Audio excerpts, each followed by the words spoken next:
The heat is on next on KCPT. Stay with us. This program is a project of KC Science, Inc. and is supported by a grant from the Partnership for a Nation of Learners, museums, libraries, and public broadcasting.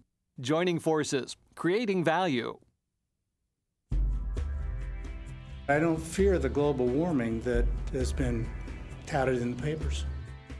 A 30-year-old probably will experience some very significant effects from this. Will anyone be able to sustain the life we sustain now if we keep living the way we live?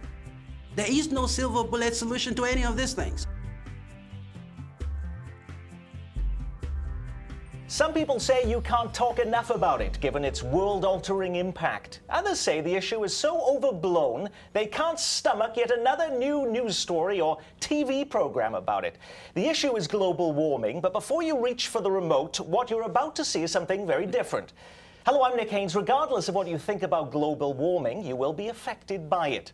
If not by the phenomenon itself, by the response from officials in the city you live in here in the metro, by the businesses you shop at, and in countless other ways we're about to discover in this program.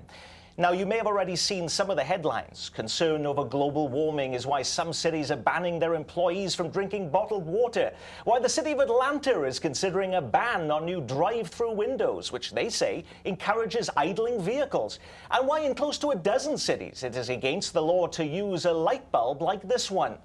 But is it all really necessary? With us in the studio are some of the people charged with crafting Kansas City's response to global warming. We also have with us business leaders, some scientists, and a couple of concerned citizens who have different takes on the whole global warming phenomenon. Now, we also work to bring a number of informed critics to our discussions. After all, a sizable portion of America still isn't convinced that this is a crisis that needs a response.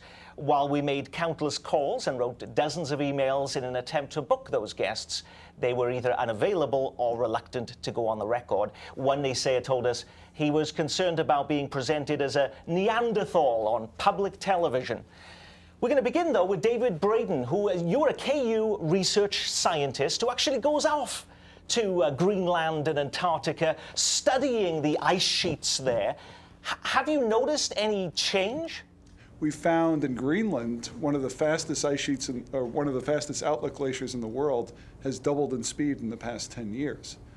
And that's very, very unexpected to the community to observe that. So the question is why? You don't necessarily put that down to global warming, though.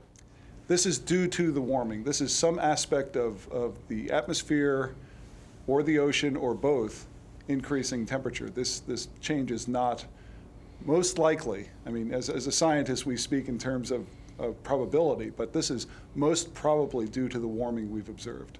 Now, most people never get an opportunity to go and measure ice sheets and ice caps, and they don't get to go around the world traveling to find out how the polar bear population is being affected. How about in our own metropolitan community here? Is there any evidence of global warming here? Lynn Hinkle?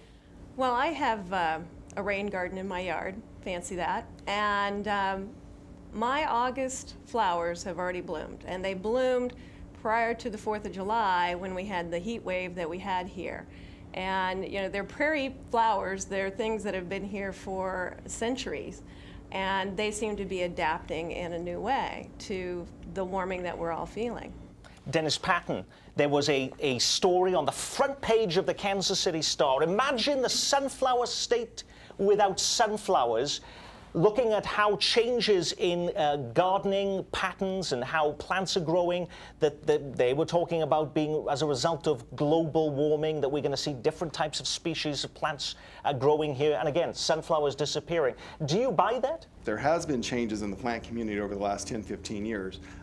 You can see that measured by what's called the hardiness zone maps. And one came out a few years ago that moved Kansas City, most of Kansas, Missouri, up a zone, which means we're warmer. So there definitely has been changes. The problem that map did, though, was only take about 15 years data. It didn't take a real, what I would call historical, 25, 30, 40, 50 years of data that's available to us. Dr. Adegoke, you are an environmental scientist. You are a climatologist at our hometown university, UMKC. You also teach undergraduate students. If they're asking you, where's the evidence of global warming, if it's supposed to be a global warming phenomenon, where's the evidence of it here in the metro? Is there any? There's plenty of evidence, actually.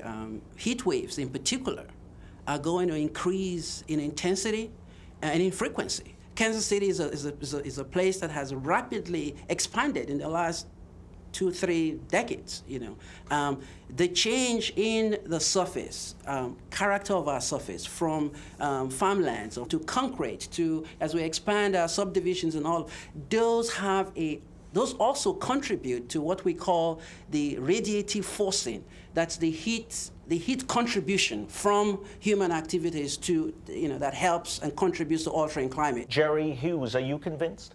I agree with the doctor that as we've gotten more population on the planet, we've covered more and more of the areas with asphalt, cement, buildings. But I don't think the situation that we're in right now is enough different from things that we've experienced in the past that we need to be that concerned.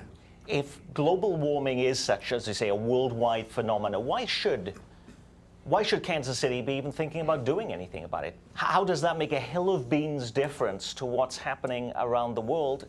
If China and India are not doing things, does it matter that Overland Park, Kansas, and Kansas City, Missouri, and Lee Summit are doing something? Yes, it does matter. Why, Dennis? Because it takes the actions of everyone doing their part to address the problem. Phelps. This global warming thing is great to talk about, but you really ought to look at the argument of whether we're using our resources properly. Yes, there's an environmental issue, but start looking at what's our water condition? Are we going to have water, air, soil? We used to have 6 feet of topsoil. Now we've got 6 inches. Are we going to have anything left 2, 3, 4, 5, 6, 7 generations from now? Will anyone be able to sustain the life we sustain now if we keep living the way we live?